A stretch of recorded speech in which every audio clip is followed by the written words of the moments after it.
Hey everyone, welcome to a new episode of Startup Talks.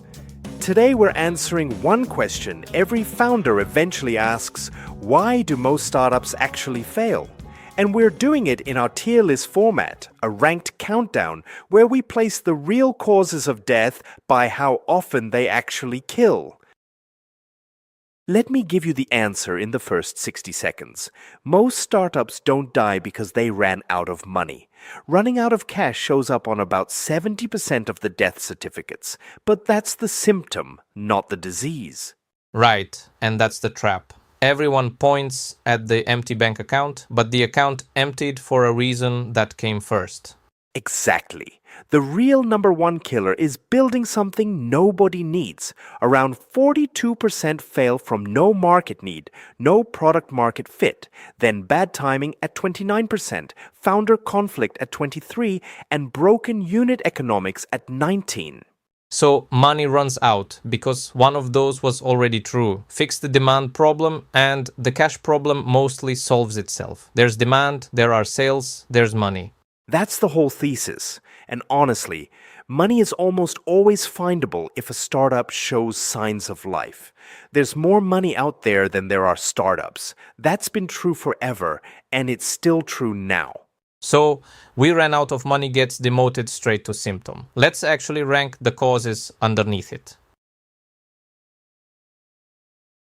Here's the setup. We've got 5 levels. 1 is the most important cause, 5 is the least significant. I'll walk each cause and we argue together where it lands. And I'll try not to just agree with you. We want some real disagreement on placement, otherwise it's not a tier list. Perfect. Let's go from the bottom up, from the weakest cause toward the true number 1. Let's start with bad unit economics. By the stats, about 19% fail here. The classic line is, we'll fix the margin at scale. Customer acquisition cost is higher than lifetime value, and the model never closes for a single customer.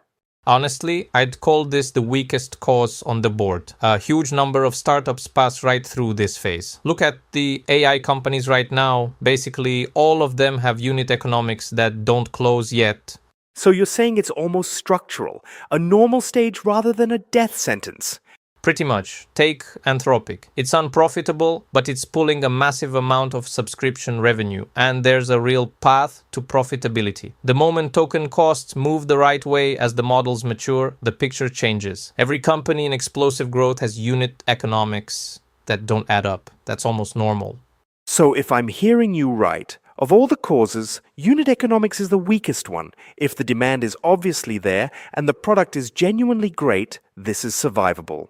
Yes, the real problem is always the market. No market, no product. So I'd put unit economics in 5th place, the least significant. Agreed. 5th it is. Next one, and I'll deliberately scramble the order so we keep some freedom on placement. Bad timing, named in about 29% of cases. Either too early, the demand isn't there yet, or too late, the market's already taken. We've had a ton of teardowns that touch this. Pretty much every electric vehicle startup is a timing story. Think about it. If EVs had shown up before 2005, they'd all have died. Even 2010, there was basically no infrastructure, not even the hint of it. The people were smart, the money might have been there, but they couldn't have carried it. But here's my pushback. Timing can be forced. Look at what Musk did. He threw enough money and mass at it to push the market, to manufacture the moment when it became available to everyone. And then he paved the road for everyone else, including the Chinese makers who use it brilliantly now. Hold on though. When you force the market with capital, you're creating a market.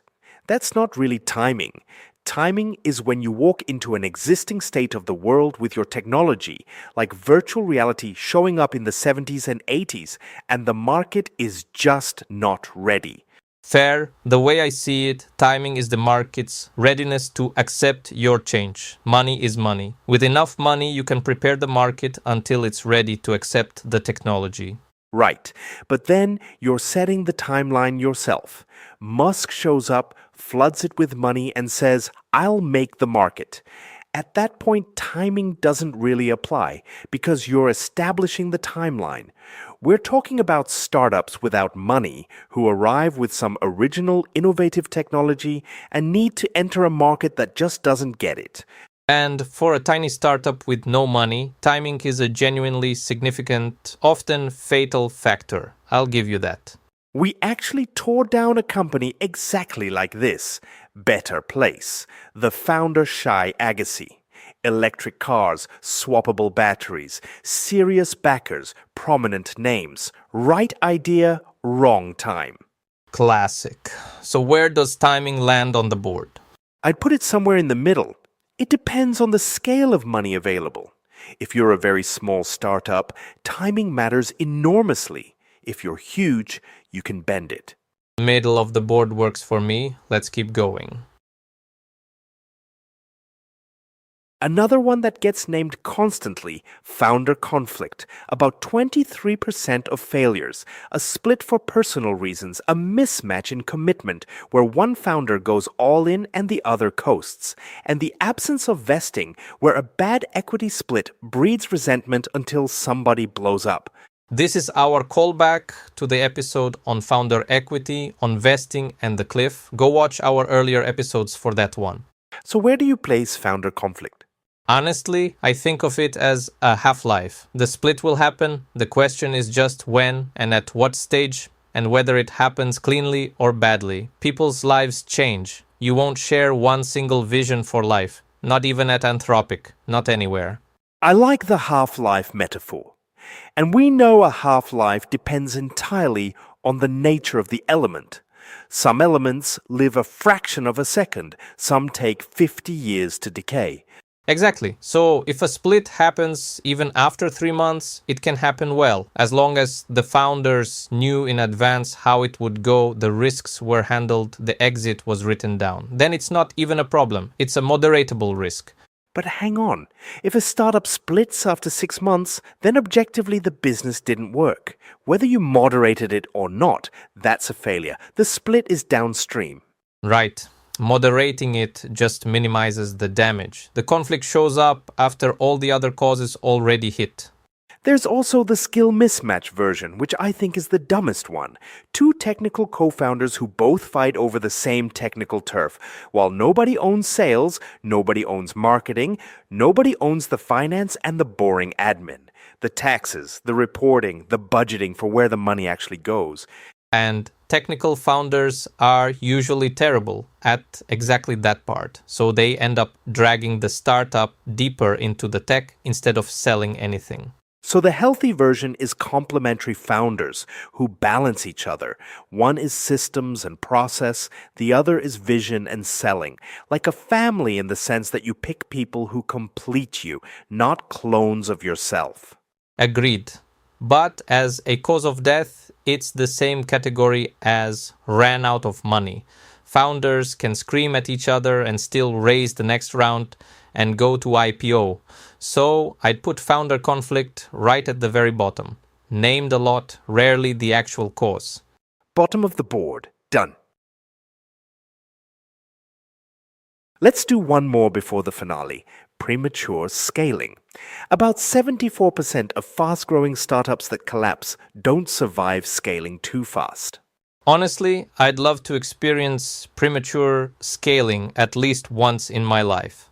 The pattern is brutal though. You go to market, you spend everything before the model is validated. You have no profit center, no point that's reliably profitable to feed the rest. Every branch, every line is subsidized, nothing closes. And you keep opening new cities, new products, new directions, often on debt or investor money.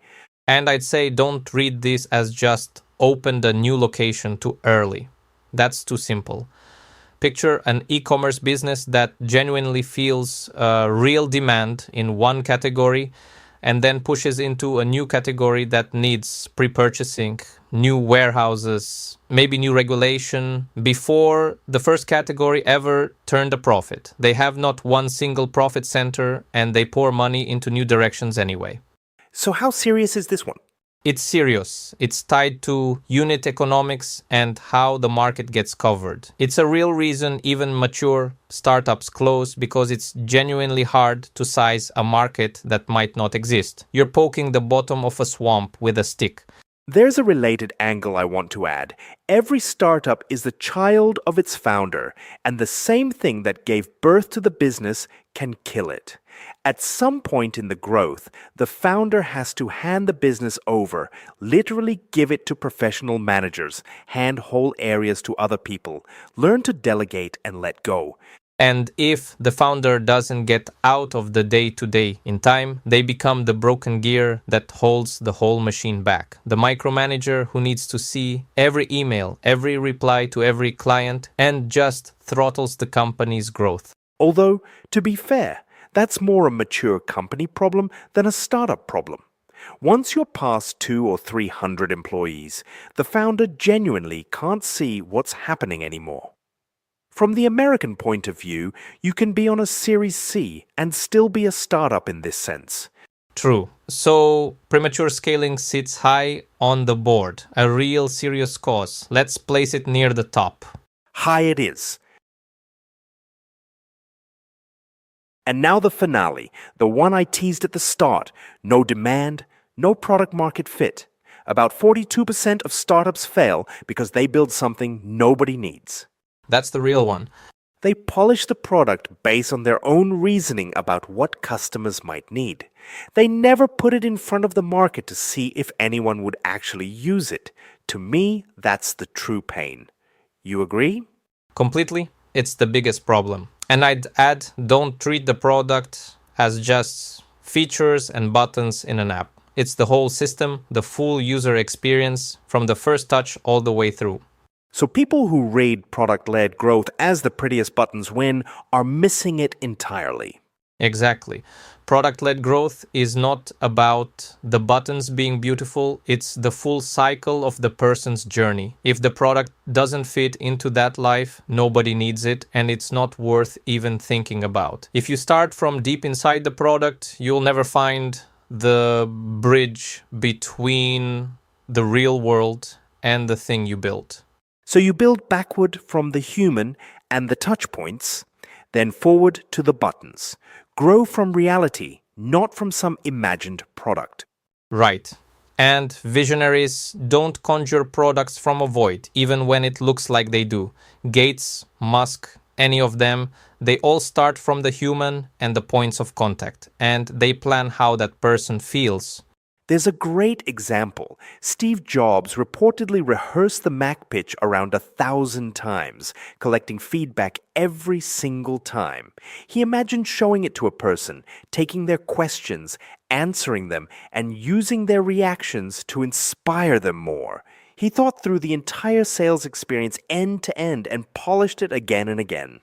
That's exactly designing the touch points between the product and the user. And his calligraphy classes shaped his obsession with making even simple things beautiful. Which is why the first iPhone basically sold like a work of art, something everyone wanted to own, not because it was clever, but because the whole journey, the onboarding, the first use path, the cadence was thought through from the person outward.